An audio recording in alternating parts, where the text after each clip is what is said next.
नमस्कार दोस्तों, आप सभी का हमारे इस YouTube चैनल में बहुत बहुत स्वागत है।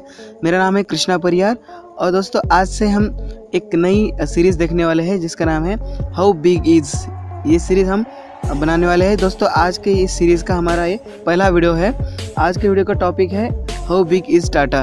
दोस्तों वीडियो शुरू करने से पहले मैं आपसे निवेदन करना चाहूँगा, अगर आपने हमारा चैनल अब तक सब्सक्राइब नहीं किया है तो प्लीज़ इसे सब्सक्राइब कर लीजिए, क्योंकि इसी तरह के इंटरेस्टिंग वीडियो हम हर रोज़ लाते रहते हैं। तो दोस्तों चलिए टॉपिक की तरफ बढ़ते हैं। तो दोस्तों हम जब भी टाटा का नाम सुनते हैं तो हमारे सामने कोई बस या कार नज़र आती है, मगर दोस्तों ऑटोमोटिव कंपनी के अलावा भी टाटा की सैकड़ों कंपनियां 100 से भी ज़्यादा देशों में फैली हुई है। हमारे आज के इस वीडियो का उद्देश्य यही है कि इस इंफॉर्मेशन को आप तक पहुँचाना। तो दोस्तों चलिए शुरू करते हैं। टाटा भारत की सबसे पुरानी कंपनियों में से एक है, जिसकी स्थापना सन 1886 में जमशेदजी नसीरवानजी टाटा ने की थी, जिन्हें मॉडर्न इंडिया के जनक भी कहा जाता है। जमशेदजी टाटा का जन्म 1839 में बड़ौदा के नवसारी गांव में हुआ था। जमशेदजी टाटा ने अपने करियर की शुरुआत अपने पिता के बैंकिंग फर्म से की थी। जमशेदजी टाटा व्यापार के लिए इंग्लैंड, यूरोप, अमेरिका जैसे अनेक देशों में भ्रमण कर चुके हैं। उन्हें इस बात को समझते हुए देर नहीं लगी कि भारत की कंपनियां दुनिया के टेक्सटाइल इंडस्ट्रीज में अच्छा प्रभाव कर सकती है और दुनिया भर से टेक्सटाइल का व्यापार कर सकती है। अपने पिताजी के बैंकिंग फर्म से काम करने के बाद 29 वर्ष की उम्र में ही 1868 में उन्होंने एक ऑयल मिल खरीदी की और उसे बाद में कॉटन मिल में बदल दिया, जिससे उनके बिजनेस में क्रांति की शुरुआत हो गई।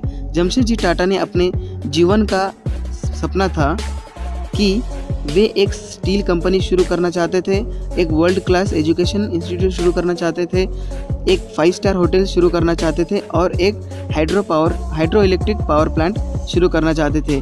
यह 4 उनके जीवन के सबसे महत्वपूर्ण ध्येय थे। मगर उनके जीवन काल के दरमियान अपने 4 सपनों में से होटल बनाने का सपना ही वह पूरा कर पाए। जमशेदजी के मृत्यु के पश्चात उनके बेटे दोराबजी टाटा ने उनके बिजनेस को हाथ में लिया और उन्होंने 1907 में एशिया की सबसे पहली और भारत की सबसे बड़ी स्टील कंपनी शुरू की, जो टाटा स्टील के नाम से भी जानी जाती है। 1911 में जमशेदजी का तीसरा सपना भी पूरा हुआ। 1911 में Indian institute of technology of science की स्थापना की गई, जो कि IISc के नाम से भी जानी जाती है। Indian institute of science Bharat की इंजीनियरिंग और रिसर्च के क्षेत्र में अग्रसर एक इंस्टीट्यूट है। जमशेदजी का आखिरी यानी चौथा हाइड्रो इलेक्ट्रिक पावर प्लांट बनाने का सपना 1915 में पूरा हुआ। दोराबजी ने 1915 में इंडिया की सबसे बड़ी हाइड्रो इलेक्ट्रिक पावर प्लांट की स्थापना की। इस तरह से जमशेदजी के चारों ड्रीम पूरे हो गए। मगर टाटा ग्रुप यहीं पर नहीं रुका। आज के दिनों में हम सरकार के नियमों के अनुसार दिन के 24 घंटे में से 8 घंटे ही काम करते हैं, मगर इसकी शुरुआत भी दोराबजी टाटा ने 1912 में की थी। आज टाटा की 100 से भी ज़्यादा कंपनियां 100 से भी ज़्यादा देशों में फैली हुई है और 150 देशों में एक्सपोर्ट करता है।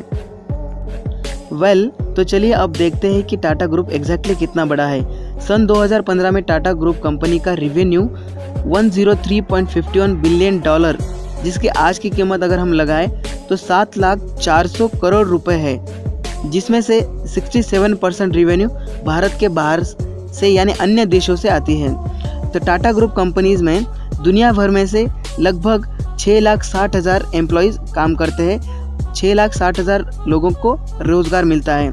2014 की रिपोर्ट के अनुसार दुनिया के टॉप 500 वैल्यूएबल कंपनियों में से टाटा का 34वां रैंक आता है, जो कि भारत के लिए एक गर्व की बात है। तो चलिए अब जानते हैं टाटा ग्रुप में कौन कौन सी कंपनीज आती है। टाटा ग्रुप में समावेश होता है Tata Steel, Tata Motors, Consultancy Services, Chemicals, Global Beverages, Tele Services, Communication और Indian Hotels, Tata Ceramics, Tata Power, Tata Starbucks, Tata Industry, Tata Sky, Landmark Book Stores, ऐसी और भी कई सारी कंपनियों की लिस्ट है। टाटा ने कई सारी ब्रिटिश कंपनी भी खरीदी है। उनमें से एक सन 2000 में टाटा ने टेटली टी नाम की एक ब्रिटिश कंपनी $407 मिलियन में खरीदी थी और उसके बाद 2008 में लैंड रोवर और जागवार जैसी कंपनियां भी खरीद ली थी, जिसकी कीमत $2.3 बिलियन है।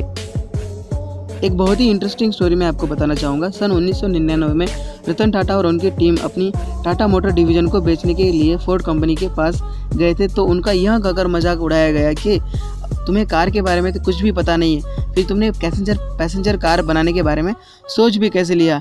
यह बात रतन टाटा के मन में लग गई। 2007 में फोर्ड की जगुआर और लैंड रोवर कंपनी की सेल 19% से घट जाने के कारण फोर्ड ग्रुप को यह दो कंपनी बेचनी पड़ी। तभी रतन टाटा ने यह दो कंपनी जो कि जगुआर और रेंज रोवर खरीद ली और इन दोनों कंपनियों की कारें उन्होंने मार्केट में बहुत ही अच्छी तरह से बेचकर दिखाया और अच्छी सेल भी उनकी होने लगी। तो इसी कारण उन्हें एक अच्छी रेवेन्यू भी मिलने लगी। Cost from Jaguar Land Rover. A quick mention on the headline figures that we saw coming out from Tata Motors yesterday. Net profits have increased to $771 million. Net sales, on the other hand, have jumped 38% to about 63,000 odd crore rupees. Now, sales at Jaguar Land Rover have jumped 19%, driven largely because of the demand that we've seen coming in both from the F-Type as well as the XJ. Tata लगभग अपने सभी field में successful हैं। Tata communication दुनिया की सबसे बड़ी wholesale voice career है और टाटा मोटर्स दुनिया की सबसे बड़ी 5 कमर्शियल ऑटोमोटिव मैन्युफैक्चरर में से एक है। उनकी स्टील डिवीज़न भी दुनिया की सबसे बेस्ट स्टील मेकर में से एक है। और अगर कम्युनिकेशन सर्विसेज के बारे में अगर बात करते हैं तो टाटा का नाम दुनिया की best top 10 global IT companies में नाम आता है।